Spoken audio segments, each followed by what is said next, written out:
Au cœur du quartier de Cocody à Abidjan, des ingénieurs sont sur le qui-vive. 24 heures sur 24, 7 jours sur 7, ils traquent les menaces informatiques en temps réel. Nous sommes dans un SOC, un centre opérationnel de sécurité, chargé de protéger le système d'information de plusieurs grandes entreprises de la place. Ce que vous voyez là, ce sont les incidents de sécurité de par le monde. Donc nos équipes ont la capacité aujourd'hui de pouvoir justement faire du renseignement, voir quelles sont les attaques qui se passent de par le monde, de façon plus spécifique à la Côte d'Ivoire. Ce que vous voyez là aujourd'hui, ce sont les incidents de sécurité qui ciblent nos clients en portefeuille aujourd'hui. Donc on enregistre environ 2000 actifs qu'on protège. Donc nos outils ont la capacité aujourd'hui de vous dire, tiens, il y a un virus qui est sur un poste de travail, il faut tout de suite le nettoyer, il faut tout de suite le traiter. Virus, tentative d'intrusion sur les serveurs. Chaque jour, ces spécialistes en cybersécurité détectent plus de 1000 attaques informatiques visant leurs clients. Leur rôle, empêcher les cybercriminels d'agir. Donc on a la capacité au travers de nos outils très avancés de pouvoir déterminer d'où provient l'attaque. C'est ce que vous arrivez à voir là. Quelle est la destination de l'incident de sécurité et par quels moyens les attaquants passent pour pouvoir justement perpétrer le menace. Et justement, oui, une alerte vient d'arriver. Il s'agit d'une alerte avec une criticité assez élevée. Ça peut être un début d'usurpation d'identité, une infiltration de données également qui peut avoir lieu. Habib, ça va? Les équipes ont détecté une attaque informatique avec un niveau de criticité assez élevé. Qu'est-ce qu'on fait? L'équipe a quelques minutes pour vérifier la provenance de l'attaque et établir si elle est réellement malveillante. On a décidé de procéder à un blocage de la machine. On appelle cela également de l'isolation logique. Donc c'est ce qu'on vient d'entreprendre comme action. La cyberattaque a été neutralisée. À des kilomètres de là, le client ne se doute de rien. Pourtant, les répercussions auraient pu être très graves pour lui et son entreprise. Imaginez un instant une entreprise qui s'est fait attaquer. L'attaquant a réussi à entreprendre son action. Il est exposé sur Internet. Tout de suite, l'entreprise perd en notoriété. Il y a également de la perte financière et puis la crédibilité naturellement. Escroquerie en ligne, attaques de phishing, logiciels malveillants sont devenus les cauchemars des entrepreneurs. Selon une étude, 40% des entreprises africaines ont enregistré une augmentation du nombre de cyberattaques en 2021, toute industrie confondue. Et l'impact économique est fort. La cybercriminalité représenterait un coût de 4 milliards de dollars pour le continent, soit près de 10% de PIB. Alors, pour contrer cette menace, le secteur se structure et de plus en plus d'acteurs émergent sur le continent avec un objectif: gagner des parts de marché et vous protéger des cyberattaquants du web.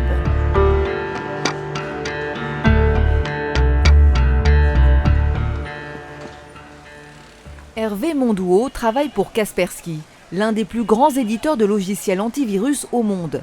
Basée en Russie, la société opère dans plus de 30 pays pour vendre ses solutions en cybersécurité. Elle est présente en Afrique depuis une dizaine d'années. Kaspersky compte 400 millions d'utilisateurs dans le monde et 270 000 entreprises clientes, comme New Digital Africa. Qu'est-ce que Kaspersky peut nous proposer pour renforcer la capacité de nos équipes à traiter les incidents et les nouveaux types de menaces auxquelles nos clients sont confrontés? Nos chercheurs ont découvert des nouvelles techniques d'attaque et nous avons mis en place de nouveaux outils qui s'appuient sur l'intelligence artificielle et autres qui permettent de bloquer ce type d'attaque-là. Donc, que je vais partager également avec les équipes. Spécialisée dans la transformation digitale des entreprises, New Digital Africa utilise les solutions de Kaspersky pour protéger les systèmes d'information de ses clients.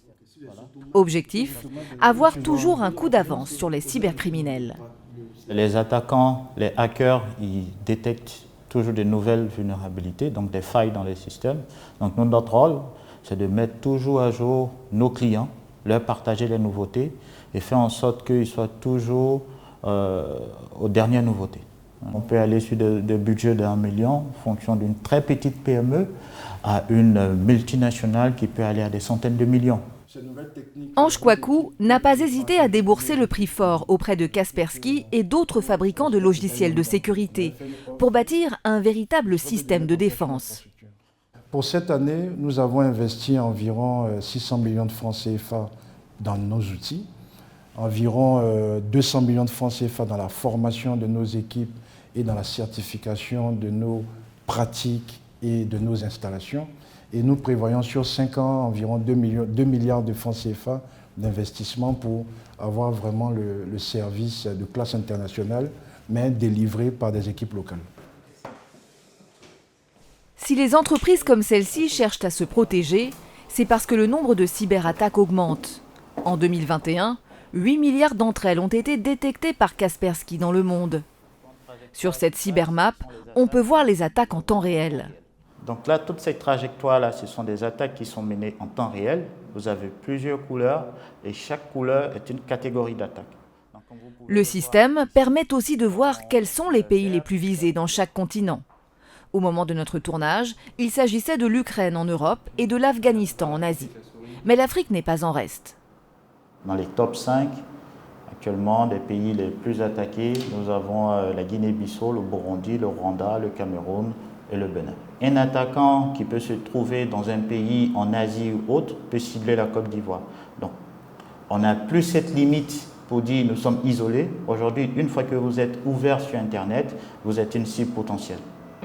Selon les études, 380 000 attaques par jour viseraient le continent africain. Principale cible des pirates du web, l'industrie, les gouvernements et le secteur de la finance, avec des méthodes toujours plus sophistiquées. L'un des premiers vecteurs d'attaque, c'est les mails. Donc on a des attaques de type phishing, dans lequel une personne vous envoie un email, vous cliquez sur un lien et ce lien-là installe un outil malveillant. Il pourra surveiller votre écran, savoir tout ce que vous faites. À côté de cela, on a également des attaques de type ransomware. C'est quoi? On va vous demander une rançon après avoir crypté toutes vos données. Et si vous ne payez pas la rançon, vous n'aurez plus accès à vos données. Et une catégorie également qui est le social engineering, où un attaquant va utiliser par exemple les informations que vous lui donnez, que vous avez postées sur vos réseaux sociaux ou autres, pour essayer d'usurper votre identité et mener d'autres actions. Les cybercriminels s'attaquent même aux institutions publiques. Il y a quelques mois, l'autorité sénégalaise de régulation des postes est victime d'une fuite massive d'informations. 102 gigas de données personnelles dérobées. Le groupe de hackers en dévoilera même une partie, dans l'espoir d'obtenir une rançon. Les cyberattaquants n'ont plus peur de s'attaquer à des institutions publiques et donc à l'État, mais aussi cherchent à avoir une approche de plus en plus agressive pour obtenir de l'argent. Ces institutions qui sont attaquées aujourd'hui jouent un rôle clé dans le fonctionnement d'un État. Subir une cyberattaque pour une institution qui a un rôle d'infrastructure vitale, ce qu'on appelle des OIV, donc des opérateurs d'infrastructure vitale, reviendrait, si jamais cette institution ne fonctionne pas ou n'est plus en mesure de fonctionner, à un arrêt partiel ou total du fonctionnement d'un État, ce qui aujourd'hui est un élément absolument potentiellement dévastateur. Il y a 3 ans, Franck Quillet crée le Cyber Africa Forum à Abidjan, une rencontre annuelle entre dirigeants du secteur privé et public sur les enjeux de cybersécurité. À quelques jours du forum, dernier préparatif. Yéna, aujourd'hui, en termes de programme, en termes d'agenda, est-ce que tu peux juste essayer de me situer, de nous situer, où est-ce qu'on se positionne, dans la mesure où il me semble que dans une étude récente qui a été parue, environ 49% des dirigeants estiment que la cybersécurité devient le risque principal et majeur pour eux. D'un point de vue participant, cette année, on s'attend à plus de 1500 participants. Comme tu sais, l'année dernière, on était à 1200, comme tu l'as dit. On s'attend à plus de 60 délégations, donc 60 pays différents représentés, Afrique du Nord, Afrique de l'Est, Afrique de l'Ouest, Afrique centrale, Europe, Émirats. Ces derniers mois, on a eu quand même pas mal d'attaques au niveau de la région. Donc il s'agira vraiment de sensibiliser ces acteurs-là sur l'urgence par rapport aux questions de cybersécurité. Le marché de la cybersécurité sur le continent compte encore un petit nombre d'acteurs, mais il pourrait croître considérablement dans les années à venir. Tous ces acteurs-là, aujourd'hui, cherchent de nouveaux relais de croissance. Ils cherchent à pénétrer de nouveaux marchés. Ils cherchent à intégrer ces nouveaux marchés. Mais malheureusement, ils ne savent peut-être pas toujours comment faire. Ils ne savent peut-être pas toujours qui rencontrer.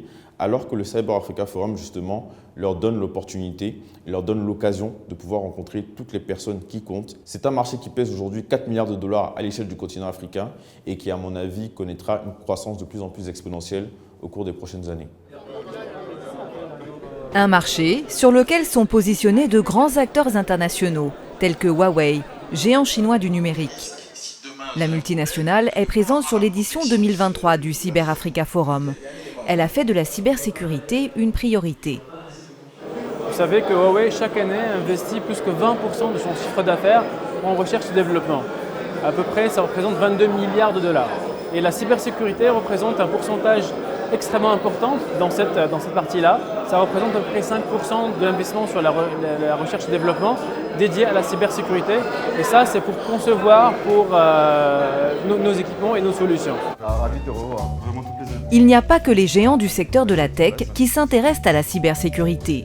Il y a aussi les startups. Majid Diouri est venu spécialement du Maroc pour présenter la dernière innovation de sa société, Awarino.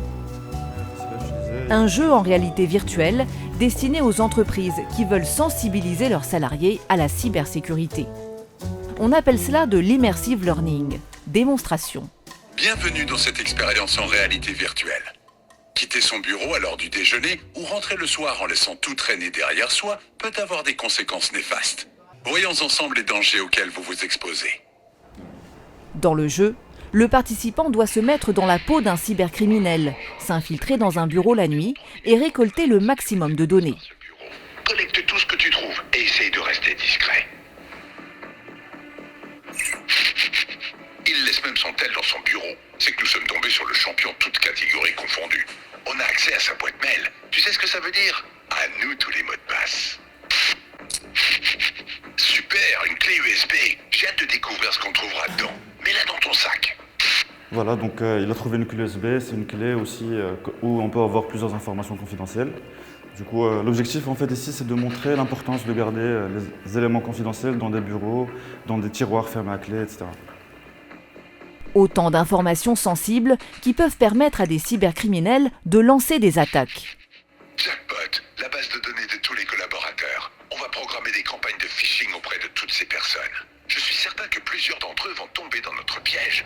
Quand il a pu avoir la liste de tous les emails des collaborateurs, on peut lancer une attaque de phishing. Donc le phishing qui est l'hameçonnage, qui est une des attaques les plus utilisées, où on va faire appel à plusieurs sentiments, dont la crainte, l'urgence, pour faire pousser le collaborateur à mettre en place des actions, notamment transmettre des informations, par exemple des mots de passe, ou sinon effectuer quasiment des virements.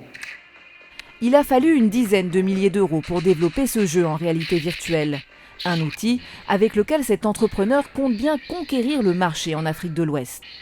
Les entreprises investissent vraiment beaucoup d'argent dans la partie infrastructure et processing, mais laissent tomber l'humain, alors que l'humain est la personne qui utilise ce genre d'outils.